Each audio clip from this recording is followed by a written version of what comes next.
L'approche systémique est faite de plusieurs grands courants, et un de ces courants fondateurs est le courant stratégique. C'est de celui-ci dont je vais vous parler dans cette vidéo. Je vais vous expliquer quelle est son origine, quelle est son histoire, quels sont ses fondateurs, quelle est la posture de l'intervenant dans ce courant, quels sont les grands principes théoriques, les idées en ce qui concerne l'accompagnement thérapeutique. Donc installez-vous confortablement, on est parti. Alors au niveau du contexte historique, pour situer l'action, on est dans les années 50, en Californie, dans une ville qui s'appelle Palo Alto, qui donnera plus tard son nom à ce que l'on nommera l'école de Palo Alto, et un petit groupe de personnes vont se regrouper autour d'un certain Gregory Bateson.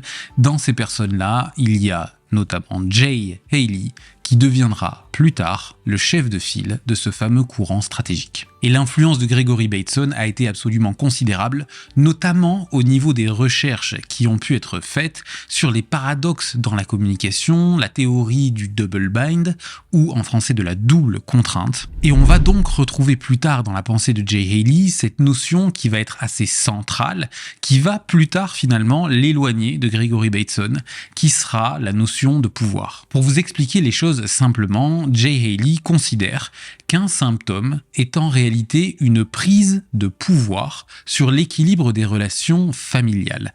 Cette prise de pouvoir, bien évidemment, elle va être niée par la personne qui manifeste le symptôme. Je vais y revenir plus tard dans la vidéo, mais avant cela, je vais également vous présenter une autre notion qui est fondamentale et qui va être liée à une autre rencontre qu'a faite Jay Haley, qui est celle avec Salvador Minuchin, qui est de son côté, le chef de file du courant structural. Et pour Salvador Minuchin, ce qui va être très important, c'est la notion de hiérarchie dans la famille, la notion de frontières, de sous-système et le respect de ces frontières. D'ailleurs, Jay Haley a collaboré pendant plus d'une dizaine d'années avec Salvador Minuchin, qu'il avait invité à travailler avec lui à Philadelphie. Et c'est très important puisque quand on connaît un peu les personnes qui ont influencé sa vision de la thérapie, on comprend finalement assez bien l'approche stratégique de Jay Haley. Donc premièrement, suite aux travaux de Gregory Bateson, la notion de pouvoir. Deuxièmement, la question de la hiérarchie dans la famille avec Salvador Minuchin. Et enfin, une troisième personne qui va vraiment être fondamentale pour Jay Haley, ça va être Milton Erickson. Aujourd'hui, Erickson est mondialement connu par rapport à la question de l'hypnose, mais Jay Haley le rappelle d'ailleurs très bien dans un magnifique ouvrage qu'il lui a consacré. Il était avant tout un artiste du changement. Et finalement, il n'utilisait absolument pas l'hypnose dans toutes ses séances, bien au contraire. Mais il était capable, à travers des prescriptions de tâches, à travers sa manière sans cesse surprenante, originale, créative, d'intervenir auprès de ses patients, il était capable de provoquer des changements extrêmement rapides, mais également durables. Donc vous avez là 3 piliers fondamentaux du courant stratégique, à savoir la notion de pouvoir, celle de hiérarchie et enfin de brièveté de l'intervention à travers la posture du thérapeute. Jay Haley va également collaborer pendant des années avec celle qui fut sa femme, Chloé Madanes, qui a apporté également des apports considérables au courant stratégique. En ce qui concerne la posture du thérapeute, pour Jay Haley, c'est une posture qui est relativement directive. Il se base sur l'idée que les personnes qui viennent le consulter ont besoin de l'aide d'un expert, elles ont besoin de changements dans leur vie, sinon elles se seraient bien passées de l'accompagnement d'un thérapeute, et par conséquent, cela va s'accompagner d'une posture de responsabilité de la part de ce thérapeute qui doit prendre en considération que ces actes produisent des effets, il doit rechercher ces effets, mais assumer l'entière responsabilité de ce qu'ils provoquent. Donc d'une certaine manière, on rejoint cette question du pouvoir. Il faut que le thérapeute ait un certain pouvoir dans le sens où ses actions, ses paroles, ses prescriptions puissent produire un effet. Sinon, ça veut dire qu'il ne sert à rien. Donc l'échec éventuel d'une thérapie va reposer sur les épaules du thérapeute qui ne va pas pouvoir se décharger de ça en le renvoyant sur la famille, ses résistances, etc. Pour Jay Haley, l'intervention doit viser à ce que les personnes puissent contrôler leurs problèmes plutôt que d'être contrôlées par ce dernier. Alors dans la thérapie stratégique, sur quoi porte l'intervention ? Premièrement, sur les dynamiques de pouvoir. On revient donc maintenant à cette notion de pouvoir et pour vous expliquer ce que Jay Haley entendait par là, il est très important d'aborder la notion de fonction du symptôme, puisque pour lui, un symptôme qui apparaît chez un individu va avoir pour vocation à prendre le pouvoir pour modifier la structure des interactions d'un système. En fait, le symptôme est vu comme étant une adaptation d'un membre d'un système pour trouver une solution à un problème plus général. Par exemple, un enfant dans une famille pourrait commencer à développer des symptômes, à être très agressif, à entrer dans la délinquance, à faire des fugues, etc. Et son comportement a une fonction pour l'ensemble de l'équilibre familial. En voyant les choses comme ça sort d'une causalité linéaire où on va considérer que c'est cet enfant qui a un problème et qu'il faut l'amener se faire soigner.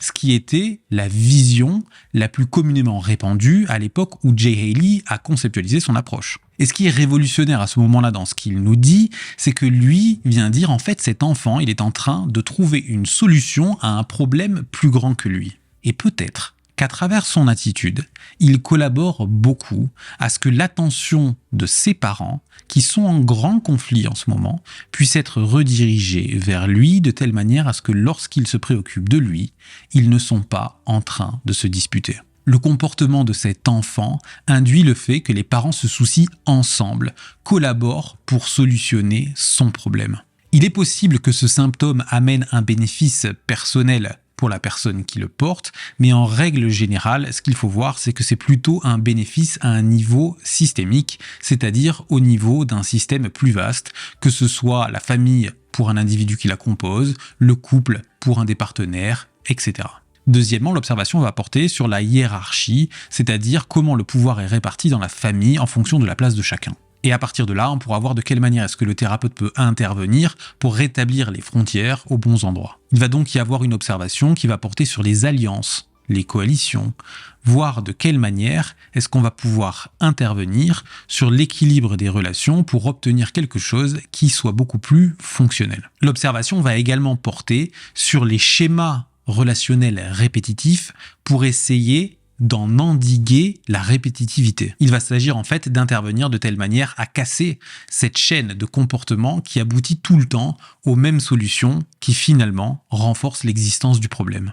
Dans ce courant, l'objectif de l'intervention doit être explicite et atteignable. Il s'agit de formuler le problème de manière à le rendre accessible à une solution. L'objectif est d'induire un changement dans le comportement sans passer par la compréhension du problème et de retrouver une spirale positive dans la séquence des comportements en changeant une séquence. Jay Haley disait « Faire prendre conscience de la séquence aux membres de la famille en la leur faisant observer ne la change pas et peut soulever des résistances menant à l'échec. » Donc par ces prescriptions, le thérapeute coupe court au cercle vicieux relationnel et permet au patient de vivre une expérience subjective nouvelle. Donc vous avez compris, ça fait que le thérapeute va être assez directif, va essayer de provoquer des changements, mais sans expliquer ce qu'il fait ou pourquoi est-ce qu'il le fait. En ce qui concerne le processus thérapeutique, le thérapeute, dans un premier temps, va vraiment faire une boucle avec chaque membre du système qu'il a avec lui, et donc il va vraiment aller profondément dans la compréhension de la construction du monde de chaque personne individuellement. Dans sa manière de faire, on retrouve aussi la question de la hiérarchie, puisqu'il va d'abord questionner les personnes qui sont censées détenir le pouvoir décisionnel,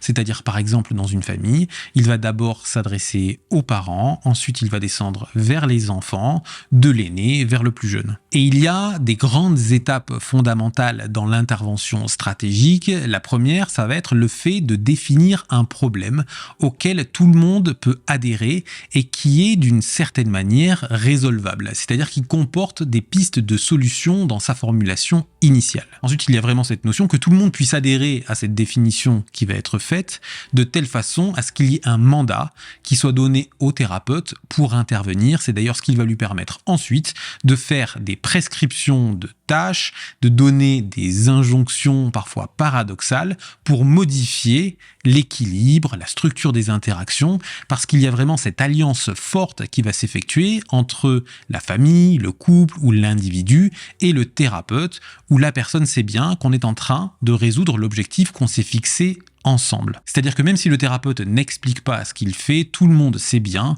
que ce qu'il propose est en adéquation avec ce qui a été fixé communément. Ensuite, il y a une phase aussi qui est très importante, c'est celle d'évaluation de toutes les solutions qui ont déjà été opérées par le système accompagné. Donc, il va y avoir vraiment cet inventaire qui va être fait de toutes les solutions, même celles qui n'ont pas fonctionné, pour tenir compte des tentatives qui n'ont pas marché, pour pas les reproduire tout simplement, mais également de réutiliser les choses qui ont pu fonctionner pour les amplifier et voir de quelle manière est-ce qu'elles peuvent amener des changements positifs par un effet boule de neige. Et ensuite, le thérapeute va intervenir de telle manière à faire en sorte que les personnes puissent vivre le changement, qu'elles puissent même se laisser surprendre par les dynamiques relationnelles qui sont en train d'être modifiées en même temps qu'elles font ce qui leur a été prescrit de faire. Donc, vous l'aurez compris, dans le courant stratégique, il y a quelques techniques phares. Une de ces dernières est notamment la prescription de tâches, qu'elles soient à réaliser en séance ou le plus souvent à la maison. On retient notamment la prescription paradoxale du symptôme. À titre d'exemple, à un enfant énurétique, Jay Haley peut prescrire de faire pipi au lit, de telle manière à ce qu'il puisse prendre le contrôle, prendre du pouvoir sur son symptôme et ne plus se laisser diriger par ce dernier. On retrouve également dans ces prescriptions la prescription paradoxale de la rechute, la prescription visant à obtenir un changement dans la séquence des comportements afin de les modifier. Je ne vais pas toutes les expliciter dans cette vidéo, mais si jamais c'est un sujet qui vous intéresse, n'hésitez pas à me le dire dans les commentaires et ça sera intéressant de faire des vidéos dédiées spécifiquement à ces techniques puisqu'elles sont finalement assez complexes à comprendre et à mettre en place. Une autre des techniques phares du courant stratégique est celle du recadrage. Pour celle-ci, je peux vous renvoyer directement à la vidéo que j'ai faite sur le sujet. Si jamais vous souhaitez découvrir plus en profondeur cette approche, je vous mettrai dans la description de la vidéo des liens vers les ouvrages de référence de Jay Haley. Je vous conseille également, si vous voulez voir une application beaucoup plus contemporaine du courant stratégique, l'ouvrage Provoquer le changement de Reynaldo Perón et Yaradou Mitnofal, qui en est à sa 2e édition enrichie d'une 20aine de pages, avec notamment beaucoup d'exemples, des adaptations, qui est très pertinente. Elle vient de sortir là dernièrement. Dites-moi dans les commentaires quel courant vous souhaitez qu'on aborde prochainement. Et en ce qui me concerne, en attendant avec impatience de vous retrouver dès la semaine prochaine, comme d'habitude, prenez bien soin de vous.